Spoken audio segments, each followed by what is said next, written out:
Welcome to GGN. Today is Wednesday, December 18th, 2013. Ready to go here? Got a bunch of articles for you, and they're going to be tied nicely together. Nice story form. The first one is kind of obvious news, which is about the chemical weapons attack being staged to provoke attention so they can disarm Syria. But, like I said, they're good guys. The good guy and the bad cop, or good cop, bad cop, so they're good cop. So they're going to keep saying this stuff. At least that's just my own theory. But Russia's lashing out at the U.S. and its allies on the UN Security Council over who to blame for chemical weapons attack this year. So they told the council on August 21st the attack that led to Syria giving up its chemical weapons stockpile was staged in a large-scale provocation. Like I said, they were never really going to attack them with all those weapons there. They needed to remove them in order to attack them. And it just weakened Iran's ally. And then, like I said, the whole thing, Iran happened next. Now look at what's happening with everything now in South Africa. Mali was always kind of there. Now then it was CARE, the Central African Republic. French troops there. Now all of a sudden the South Sudan. I mean, come on, dude. Seriously. All of a sudden Africa's lightening up, right? I mean, it was already kind of going right after Syria gave up the weapons. That's why I said that's it. They're moving on. They're done with Syria. Then the Iran thing came. People think that there was, Iran somehow made out, and that was all, Iran forcing others to come to the table. No, they were asked to come to the table, and they did it. And that's why I thought it was a loss for them. That's why they're moving on to Africa. And what? China. You see right here, right? New tensions in Eastern Europe over Russian missiles. There was other articles too. It was about stuff in China heating up, North Korea heating up. So you see the Asia theater and the African theater heating up. So that should tell you something as far as viewing Syria and the Iranian deals as some kind of win or victory for Iran and the anti-Western powers. That's why I think even the whole thing between China and the U.S. and Russia and the U.S., I think it's just there's some seriousness to it as far as who's going to control the world economy. But right now there's just the East and the West, the two trading blocs, and they have a mutual understanding for the most part. But it says here that they compared it to manipulation of public opinion that led up to the U.S. invasion of Iraq. Okay, then we have this kind of another more big news. Assad must stay. So what's going on here? West tells Syria rebels Assad must stay. West is open to Assad running for re-election. So this is not really out of nowhere. We talked about this a couple months ago about how they've kind of changed their tune about they don't really care whether Assad steps down, but the rebels do. Some do not even seem to mind if he runs again next year, noted the SNC, Syrian National Coalition member. That's not sitting well with the SNC, but it may not matter. And you have Western diplomats confirming the shift, saying that these rebels have been warned that any transitional administration would have to include a major presence from the Alawites and that Assad could stay as president with diminished powers. If they reject this plan, they will lose most of the West. They say that it's basically a signal reflecting the dwindling confidence in the secular rebels' ability to accomplish anything on their own. This appears to be only one of the possibilities the West is exploring, with both the U.S. and Britain openly talking to the Islamist rebels and backing them as the new pro-West rebels. So this is kind of the same thing coming from foreign policy, U.S. weighing closer ties with hardline Islamists in Syria. They said after all this infighting, it's alarmed U.S. observers concerning that radical Salafists do not share U.S. values and is dismayed supporters of the Free Syrian Army who believe the moderates were set up to fail. And remember the area that was taken by the Islamic Front rebels? The U.S. wanted to talk with them or make deals with them, but it says here, U.S. ambassador says Syria's Islamic Front rejects talks. Then you have a Syrian fighter defecting to Al-Qaeda link group. Once powerful Free Syrian Army commander Jamal has pledged allegiance to the ISIL fighters. So I like how they do this. They're basically saying that the Free Syrian Army, is defecting to Al-Qaeda. So support Al-Qaeda. That's our man. Kind of like we just mentioned in that first article, the pro-U.S. rebels or terrorists. He's a charming rebel. He's playful, right? What else does it say? He has humor and free spirit. If he's joining the groups that were beheading people, I don't know why you'd want to get mixed up in that. We've also covered before about Free Syrian Army wanting to join the Assad government or regime to fight these foreigners. Al-Nusra Front commander is killed or has been killed. Mohammed Hayeri in the southern city of Dara. Then Turkey, something that we already knew, but despite past denials, Turkish foreign minister admits in a UN report detailing military support to the Syrian rebels, they supplied 47 tons of weapons to these Islamic rebels.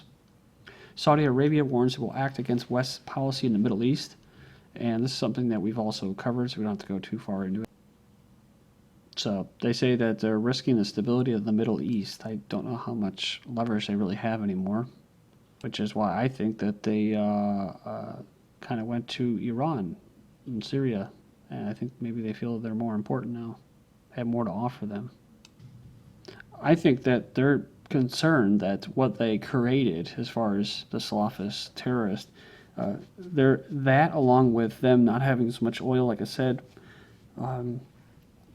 and are no longer significant to the U.S., their economy could get really bad, and all the Salafists could come and try to overthrow them. And if they really are,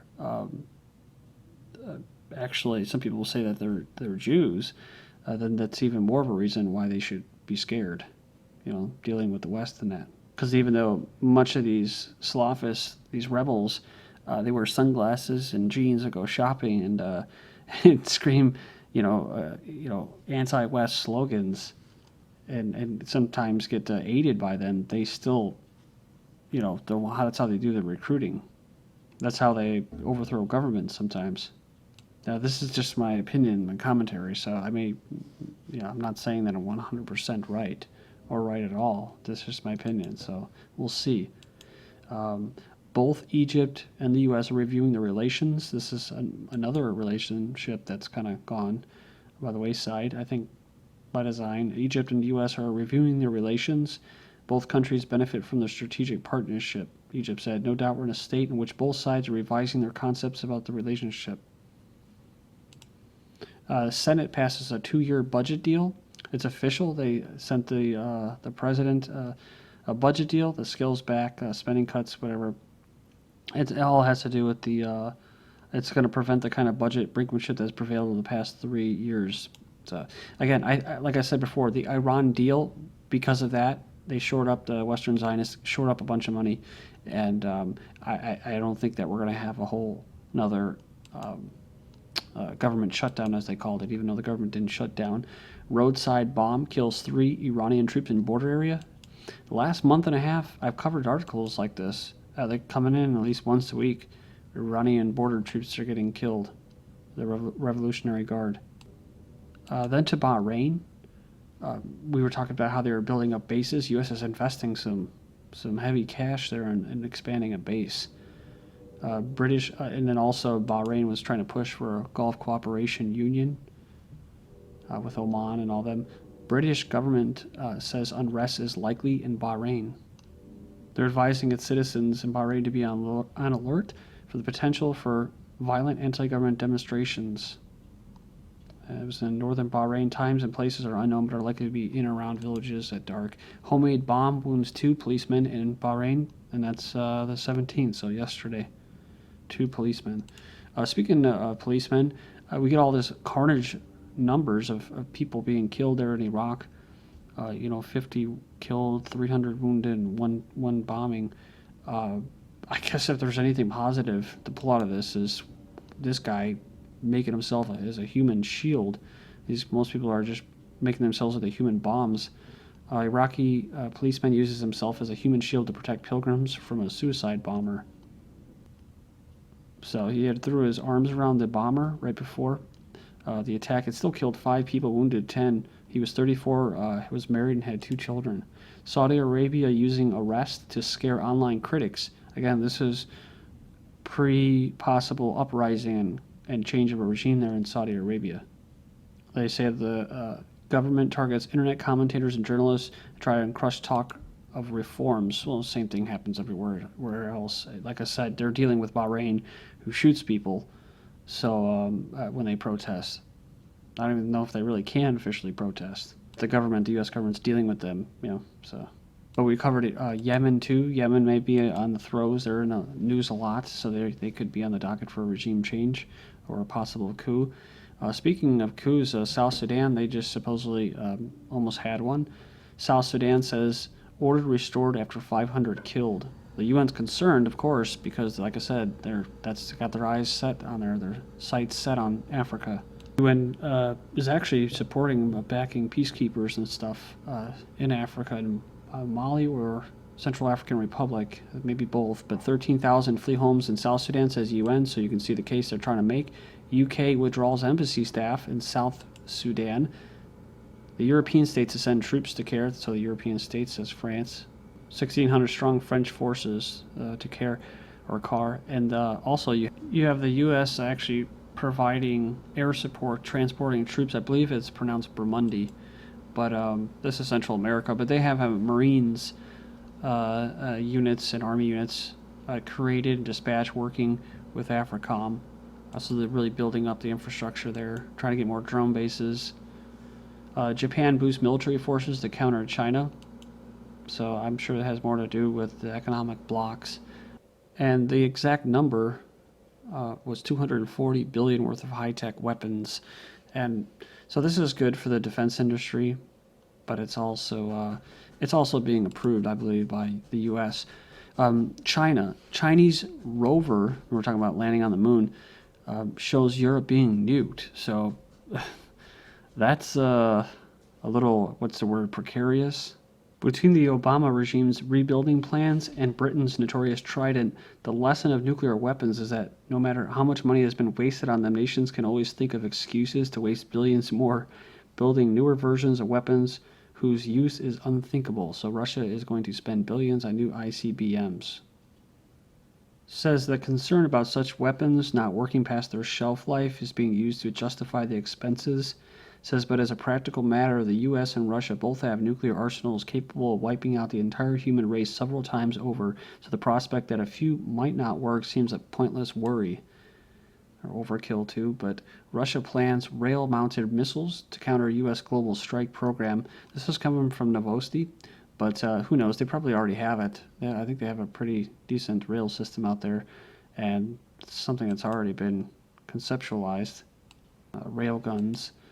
North Korea preparing to carry out new nuclear tests. At least that's what they're saying. There's a second anniversary of the death of his father. Remember, they just killed one of the higher-ups, executed him. Remember I said, well, I could see them sending over their agent, their liaison, Dennis Rodman. Hey, Dennis Rodman heads to North Korea despite execution, political purge. So this guy's definitely a spook or something. It's funny because you'll have people that will read that and be like, like that are, they'll say, oh, yeah, damn that Rodman, he's a damn communist. Let him have him. It's like, no, I don't think that's how it's working. I think he's kind of like his dad. He's there to basically rabble-rouse and stuff and get people on Fox News and CNN all scared. The U.S. is going to deploy their ABM systems in Europe despite the P5+1 talks with Iran. News came as Russia confirmed the deployment of these missiles, Iskander missiles, bordering the EU. The U.S. tests another nuclear-capable missile. They test-fired a nuclear-capable intercontinental ballistic missile from an airbase in California. Yeah, it went 4,200 miles. All this missile talk, I might as well mention, I had a dream last night that I was in Saudi Arabia, I think it was, somewhere in the hot desert, and Eddie Murphy was in it, and we were in this protective cage. At least I felt protected in there from all these people that were starting to come, except he left one of the other doors open, and then when that happened, all of a sudden, this nuclear bomb went off. And then when I jump out the window, there's this kid, and he's dressed as like a hamburger, some kind of food, and he's like sledding down this sandhill, and I was like, looking, I was like, you're an idiot. And I woke up, so interpret that. And as a protest, Obama sends a signal to Russia and the Olympics by sending two gays to the delegation. So there you go. Thank you.